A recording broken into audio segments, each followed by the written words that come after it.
So hi Dhruvika, thank you so much for joining us on this podcast. So guys, Dhruvika के बारे में मैं आपको क्या ही बताऊं। ध्रुविका ने ऑल इंडिया रैंक 10th लाई है अपने सीएस एग्जीक्यूटिव में। एंड आगे जो मैं बोलने वाली हूँ उससे आपको बहुत शॉक लगने वाला है। सिर्फ 2 महीने की एक्सट्रीम प्रिपरेशन से उसको ऑल इंडिया रैंक 10th आ गई है सीएस एग्जीक्यूटिव में। तो मुझे पता है आप लोग के माइंड में बहुत सारे क्वेश्चन है कि उसने क्या किया, कहाँ से क्लासेस लिया, कैसे पढ़ाई की, क्या रिविजन स्ट्रेटेजी थी। तो वो सब हम आज उससे पूछने वाले हैं। Also she is doing CA और उसका सीए का आर्टिकलशिप भी चल रहा है। एंड अभी भी वो आर्टिकलशिप के टाइम पर ही हमारा पॉडकास्ट अटेंड करेगी। So we are very grateful Dhruvika कि आप थोड़ा सा टाइम निकालकर हमारे साथ इस पॉडकास्ट में जुड़े हैं। Thank you ma'am for having me. या अरे नो प्रॉब्लम, बच्चों को डेफिनेटली हेल्प होने वाली है। तो मैं बच्चों के बिहाफ में आपसे क्वेश्चंस पूछने वाली हूँ। सबसे पहले एक्चुअल में जो मेरे माइंड में आ रहा है कि आप सीए और सीएस कर रहे हो, तो सीएस आपने क्यों सिलेक्ट किया? मैम क्योंकि I have always been interested in law और सीएस एक डिग्री अच्छा ब्लेंड करती है, तो इसलिए सीएस एक अच्छी चॉइस थी। ओके, आपका इंटरेस्ट एरिया था सीएस में, इसलिए आप सीएस में आप आ हम्म। चुके। So Dhruvika, coming to the next most important question कि ये तो शायद मैं आइडिया लगा पा रही हूँ कि आपने 2 महीने पहले इसलिए स्टार्ट नहीं किया होगा क्योंकि आपका इंटर्न पार्टिकलशिप एंड ऑल चल रहा था।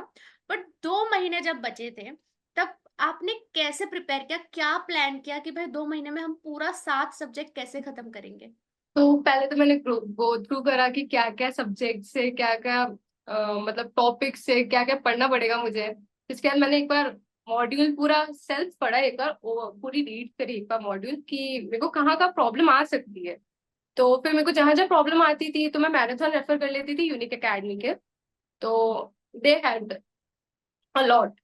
ठीक है, और फिर एक और सेल्फ पढ़ने के बाद मैं वापस को याद करने की, इसको समझने की कोशिश करती थी कि है ना ये ऐसा क्यों है प्रोविजन, और है तो ठीक है, या मतलब ऐसे ऐसे रटना नहीं, मैंने उसको थोड़ा समझा तो बहुत हेल्प करा मुझे। ओके, आप मेरे को बोल रहे हो कि आपने 2 महीने पहले सब्जेक्ट्स देखे थे कि क्या? हाँ।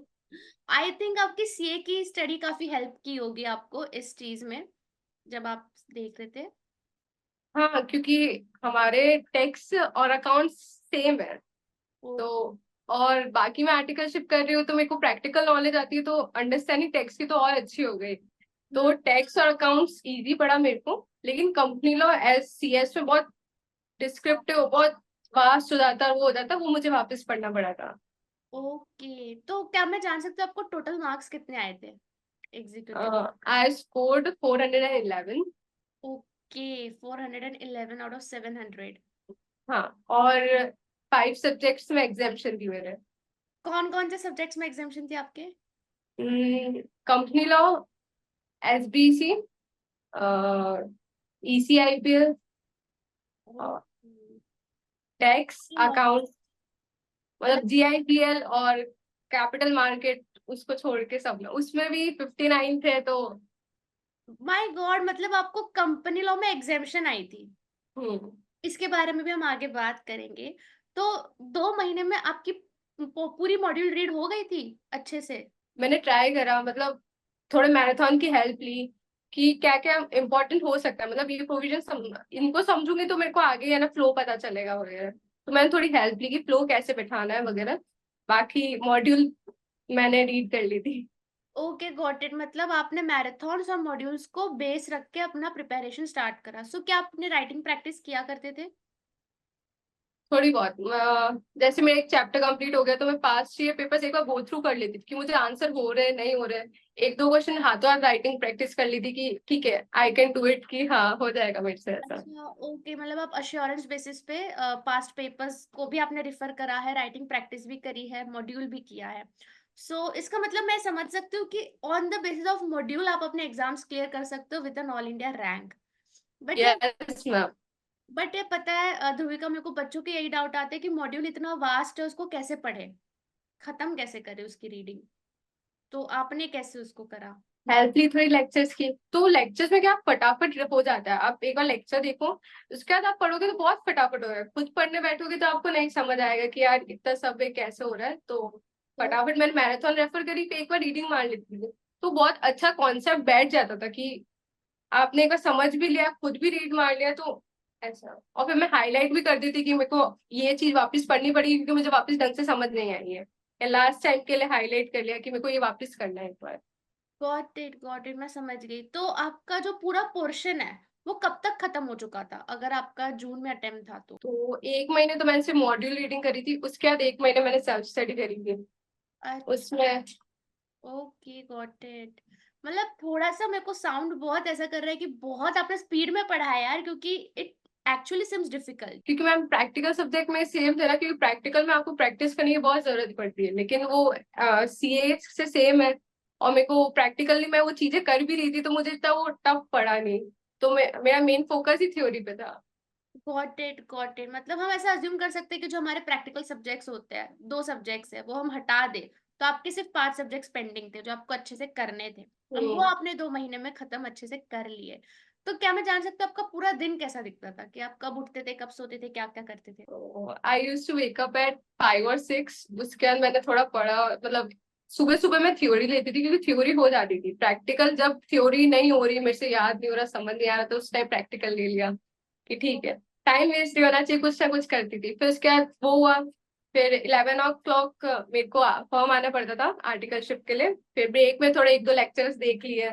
फिर इसके बाद वापस शाम को आके वापस पढ़ लिया, रिवाइज कर लिया, कुछ है ऐसा तो। ओके, और कब तक रात को पढ़ते थे? रात को 12 बजे तक। उसके बाद अच्छा, मतलब आप सुबह 5 बजे उठ जाते थे एंड रात को 12 बजे सोते थे, एंड उसमें आप अपना आर्टिकलशिप भी करते थे? ओके, मतलब समझ रहे हो, नथिंग इज इम्पॉसिबल। लाइक बच्चे कंप्लेन करते रहते हैं हमारा ये है वो है, हम कैसे करें।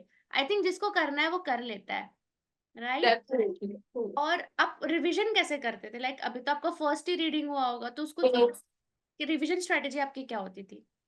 रिविजन एक बार रीडिंग कर ली थी मैंने वो भी टिक कर लिया था, मुझे क्या समझ नहीं है वो करा। उसके बाद मैं पास्ट ईयर पेपर देख लेती थी कि मेरे को ढंग से रिवाइज हो रहा है, या मुझे कॉन्सेप्ट क्लियर हो रहा है, मैं केस स्टडी समझ पा रही हूँ नहीं पा रही हूँ। तो एक बार वापस गो थ्रू ऊपर ऊपर से कि क्या क्या है, क्रक्स क्या है उस चैप्टर का वगैरह। और नोट्स बनाए थे आपने खुद से? थोड़े बहुत के जो चैप्टर सीआरपीसी और ये सब बड़े बड़े चैप्टर्स है, तो उनमें आप एक दिन पहले आप नहीं कर सकते पूरा। तो उनके मैंने नोट्स बनाए थे कि मैं इनको एक दिन पहले कैसे रिवाइज करूंगी। All right. एंड जैसे कि आपने मेंशन करा आपको कंपनी लॉ में एग्जामेशन आई थी, तो आपका कंपनी लॉ का सब्जेक्ट स्ट्रेटेजी क्या था, वो आपने कैसे किया था? कंपनी लॉ में आपको अंडरस्टैंडिंग की बहुत जरूरत है क्योंकि इसमें केस लॉज बनते हैं। तो हम्म। उसको मैंने बिल्कुल रटने की कोशिश नहीं करी, उसको मैंने सिर्फ समझा है कि क्या होता है। क्योंकि अगर बाई चांस मैं सीएस भी परस्यू करती हूँ आगे करियर एज ए करियर, तो मुझे वो चीज आनी चाहिए। अगर मैं कंपनी सेक्रेटरी हूँ तो मुझे कंपनी लॉ समझना पड़ेगा, रटने से कुछ सेंस नहीं रहेगा उस चीज का। एंड आपका मैं राइटिंग स्ट्रेटेजी जान सकती हूँ, आप कैसे पेपर अटेम्प्ट करते थे? किस पॉइंटर्स में लिखते थे, पैराग्राफ में लिखते थे, क्या सब कुछ आपका होता था? जो क्वेश्चन मुझे सबसे अच्छा आता था पहले, मैं सबसे पहले स्टार्ट ही उससे करती थी ताकि मेरा भी कॉन्फिडेंस है कि मेरे को कुछ आता है।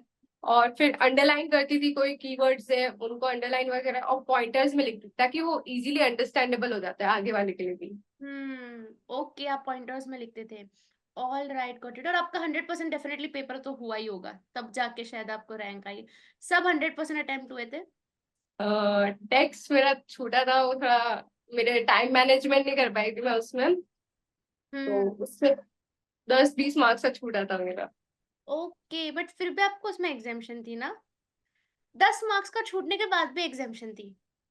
वाह यार ध्रुविका, मतलब दिस शोज कि आपका प्रैक्टिकल नॉलेज कितना स्ट्रांग है, कि वो उसी की वजह से शायद आप इतने अच्छे से कर पा रहे हो। ओके। और बच्चों को ये भी डाउट है, जैसे अभी दिसंबर अटेम्प्ट आने वाला है, तो कि अभी एक दिन पहले कैसे रिवाइज करें सब कुछ, पूरा पोर्शन? पूरा आप अगर सोचो कि आप स्टार्टिंग से पढ़ लो, सब पढ़ लो, तो वो पॉसिबल नहीं है। तो आपका एक बार अच्छे से पहले रिवीजन हो जाना चाहिए कि आपको सब अंडरस्टैंडिंग वगैरह सब है। बाकी तो नोट्स से, जैसे कोई बड़े बड़े चैप्टर है, टिपिकल चैप्टर, उन सबके मैंने नोट्स बनाए हुए थे ताकि वो एक दिन पहले मैं पढ़ सकूं। और बाकी सब मैंने हाईलाइट करा होता है। जैसे मुझे पता था ना कि मैं ये चीज मुझे एग्जाम में याद नहीं आएगी या प्रोविजन में भूल जाऊंगी, तो उसको मैंने स्टार मार्क करा हुआ, हाईलाइट करा हुआ कि मुझे एक बार पढ़ना ही है। हम्म। और तो आपने एक दिन पहले मॉड्यूल को रिफर किया था कि स्कैनर को, कि कहाँ से पढ़ा था?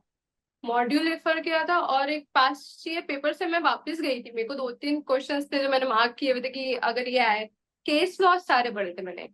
ओके, मतलब आपने पास्ट ईयर पेपर्स और मॉड्यूल ये दोनों से रिवीजन किया हुआ था 1 week before your exams. Great great, मतलब आई थिंक बच्चों के काफी सारे डाउट्स अभी क्लियर होने चाहिए कि क्या करना है क्या नहीं करना है। और आपको अगर मतलब केस स्टडीज में आपका फॉर्मेट क्या होता था? आप पहले प्रोविजन लिखते थे, फैक्ट्स? प्रोविजन। ओके, हाँ, पहले प्रोविजन। प्रोविजन पे फैक्ट्स और फिर कंक्लूजन। ऑल राइट, इसी तरीके से आपने अटेंड करा था।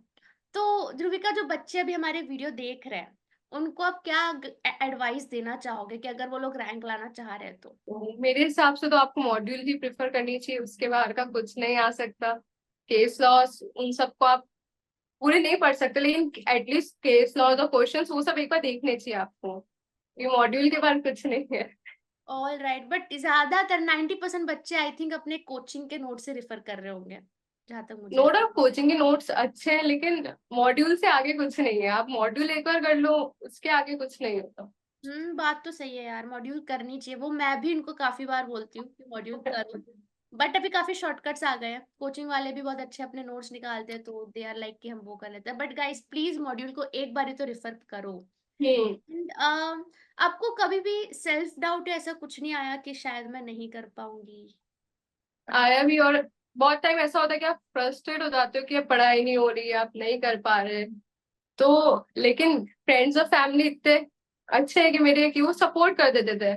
अगर मैं बाय द रो भी जाऊं उनके सामने, तो वो कि नहीं बेटा हो जाएगा, कोई बात नहीं, तू कर ले, जैसे जितना हो रहा है तू कर बस। तो फ्रस्ट्रेट मैं भी होती थी कि यार पढ़ाई नहीं हो रही है, तो मैं यार नैप ले लेती। उस टाइम कुछ नहीं सोचता ज्यादा, नैप लेने का, उठो फिर आराम से रिलैक्स होकर पढ़ाई। मतलब गिल्ट फ्री सो आपको गिल्ट फ्री। नैप लो और फिर आराम से उठ के अपनी पढ़ाई। हाँ, क्योंकि उस टाइम तो पढ़ाई हो ही नहीं रही है वैसे भी, तो हम्म। एटलीस्ट आपकी स्लीप तो पूरी हो जाए। कुछ तो अच्छा हो, या तो अच्छे से सो या तो पढ़ाई अच्छे से। सही है यार, मतलब आप 5 बजे उठ के 12 बजे तक अपने, और आपका लाइक एग्जाम डे तक फॉर्म आप जाते थे, एक भी दिन की छुट्टी नहीं ली थी आपने? नहीं, मैं 7 to 10 days लीव ली थी।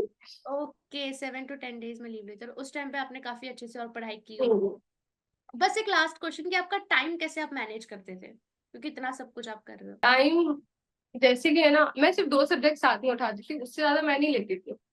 ओ। तो दो में, एक प्रैक्टिकल और एक थ्योरी। थ्योरी पढ़ रही हूँ, मेरे को पता है एग्जाम के एक दिन पहले मुझे सिर्फ एक ही सब्जेक्ट पूरे टाइम पढ़ना है। तो हम्म उसकी मुझे आदत होनी चाहिए कि मैं एक ही सब्जेक्ट पढ़ पा रही हूँ पूरे दिन। हम्म तो हम्म मैं दो लेती थी। जैसे ही थ्योरी से मतलब बोर हो गई या मेरे को अब समझ नहीं आ रहा, याद नहीं हो रहा, तो प्रैक्टिकल करने लग जाती थी। तो हम्म। प्रैक्टिकल भी हो जाता था और थ्योरी भी कंप्लीट हो जाती थी साथ साथ। ओके, और आप सुबह मैराथन्स देखते थे फॉर्म आने से पहले कि शाम को? ब्रेक के टाइम मैराथन देखती थी, या मुझे कुछ डाउट आ गया तो मैं उस टाइम मैराथन देख लेती थी कि क्या मतलब कुछ, क्योंकि एग्जाम्पल दे देते हैं या कुछ समझा देते हैं ना, तो क्लिक हो जाता है कि अच्छा ये इस रिलेटेड है। हम्म। और ये आपके माइंड में कैसा आया कि अगर समझो आप जीआईजीएल कर रहे हो तो पहला चैप्टर मैं ये उठाती हूँ पढ़ने के लिए? चैप्टर का सीक्वेंस आप कैसे डिसाइड करते थे? जैसे मुझे कुछ ऐसा आइडिया नहीं था सब्जेक्ट के बारे में वो, तो मैंने सबसे पहले जो सबसे छोटे चैप्टर थे सब वही उठाए थे। तो मुझे थोड़ा वो ऐसे लगेगा कि है ना, मैंने कुछ अकम्प्लिश, मतलब कुछ मेरा पार्ट कंप्लीट हो गया है, मेरे कुछ चैप्टर कंप्लीट हो गया, ऐसे थोड़ा अच्छा लगता था कि हाँ कुछ पढ़ा हुआ है मेरे। Okay, got it. हम जनरली कौन सा चैप्टर पहले पढ़े कौन सा नहीं करे, इसी में कंफ्यूजन हमारा जनरली होता है। हाँ। बट दैट्स ग्रेट कि आपने बच्चों का डाउट क्लियर कर लिया कि पहले छोटा चैप्टर उठा लो और फिर आप बड़े चैप्टर्स पे जाओ। सही है, सही। जनरली करना नहीं चाहिए, क्योंकि जीआईजीएल में सीपीसी सीआरपीसी लैंग्वेज चैप्टर और इम्पोर्टेंट है वो।